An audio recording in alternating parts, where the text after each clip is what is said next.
financial and economic growth.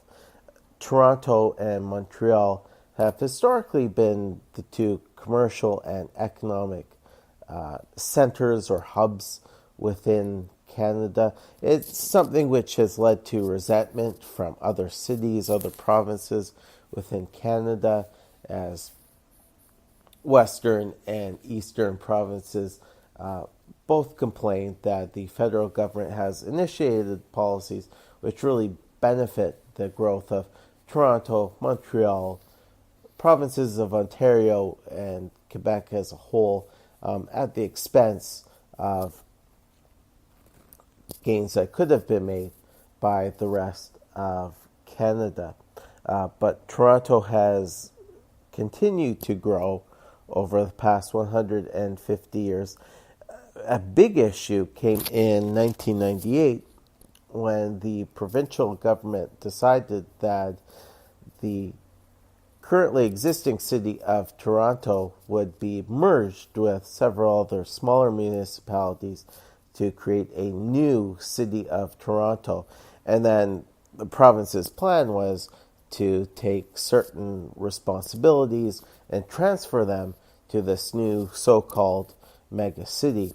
And it angered a lot of people living in municipalities like North York and Etobicoke. People there were proud to say that they were from the city of North York or the city of Etobicoke. They didn't want to be associated with such a big city as Toronto. It also creates some political chaos as the mayors of these smaller municipalities did not want to lose their positions. So, of course, it led to an interesting battle to see who would become the mayor of the new megacity of Toronto. And that term megacity, when it applies to Toronto, really has to be used in quotation marks, because my students always come to me and they say, Brian, our textbook says that the megacity has 10 million people in it. Toronto has only 2 million people, give or take, in it. So why is Toronto a megacity?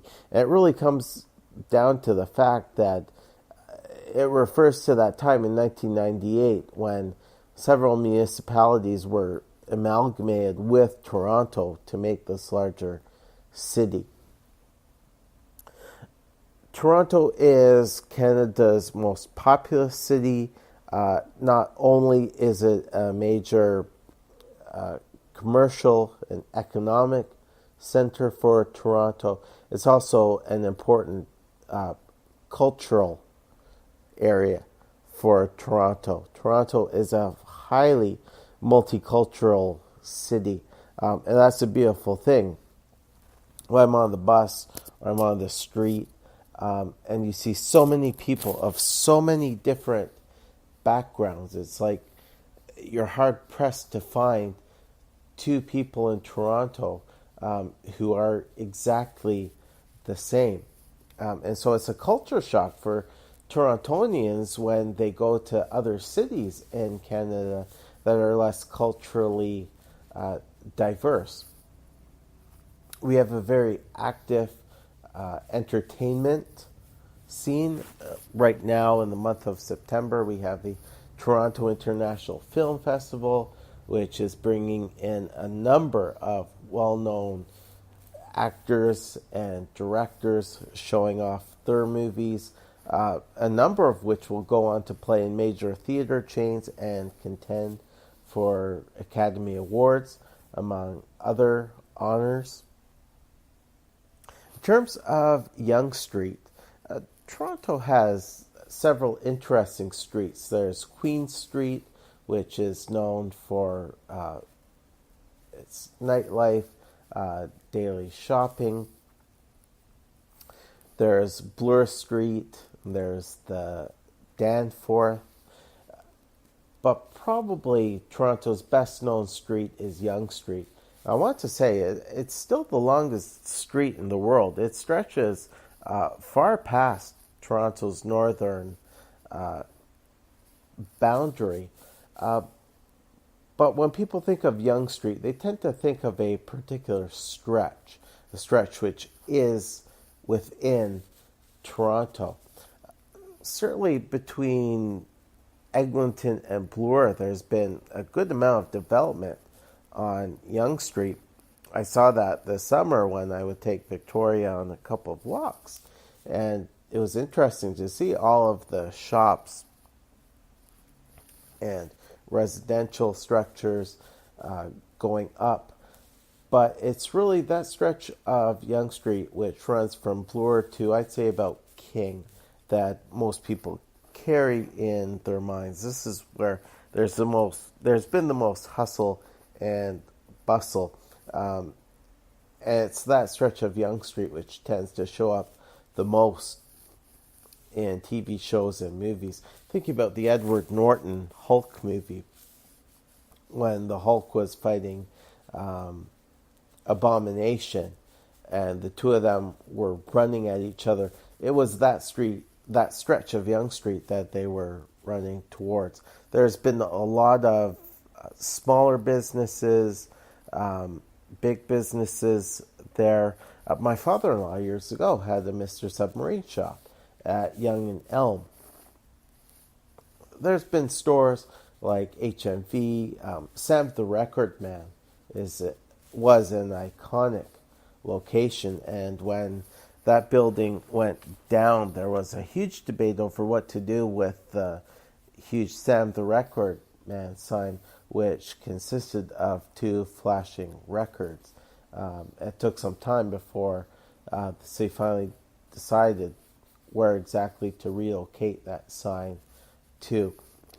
There's Ryerson University, which is just off of Yonge Street, and there's Yonge Dundas Square, which I think of as being Toronto's version of Times Square, although I'd say on a smaller scale.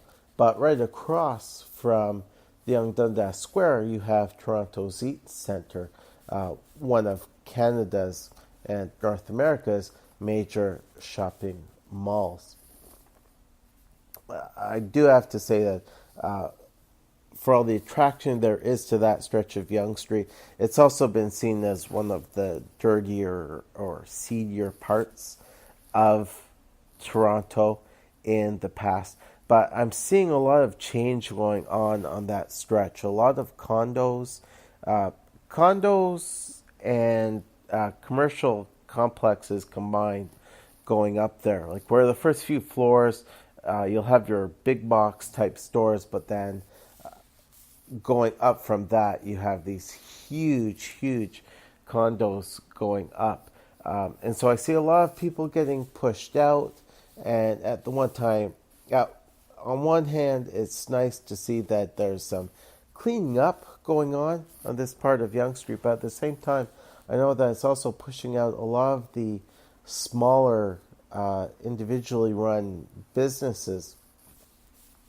And that's a shame, because some of the flavor on Yonge Street below Bloor is going to be lost over time. But it will be interesting to see how Yonge Street and Toronto as a whole continue to evolve over the next 150 years. Okay, so I've got about 20 minutes to share with you a number of stories which I read and really enjoyed, was really touched by.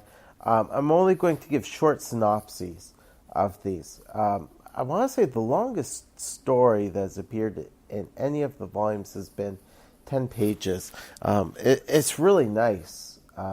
You can sit down, and if you don't have a lot of time, you can read like 2 or 3 stories at once, but it leaves you wanting more. So I made sure to take my time with this and to enjoy the story. So I found usually reading 2, 3, 4 stories at a time was good.